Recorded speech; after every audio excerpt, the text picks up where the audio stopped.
જે ભૂમિભાગને 3 બાજુ પાણીથી ઘેરાયેલું હોય તેને દ્વીપકલ્પ કહે છે.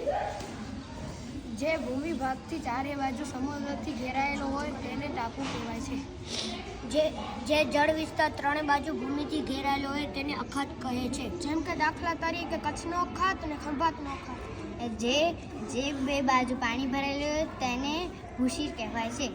સામાન્ય રીતે મહાસાગરના જળ ભાગનો આંશિક ભાગ એટલે ઉપસાગર જે ફરતેની જમીનથી ખુલ્લા સરોવર જેવો આકાર ધારણ કરે છે. ઉપસાગરો વિશાળ અને નાના કદના હોય છે. બે જળ વિસ્તારને અલગ કરતી સાંકડી ભૂમિ પટ્ટીને સંયોગી ભૂમિ કહે છે.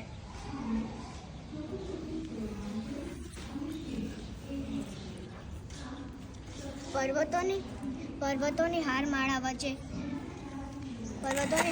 વચ્ચે આવેલો નીચાણવાળો ભાગ ગેટ પર્વતો અને ખંડ પર્વતોના નિર્માણ વખતે તથા હિમનદી ઘસારણ કાર્યના પરિણામે ખીણની રચના થાય છે.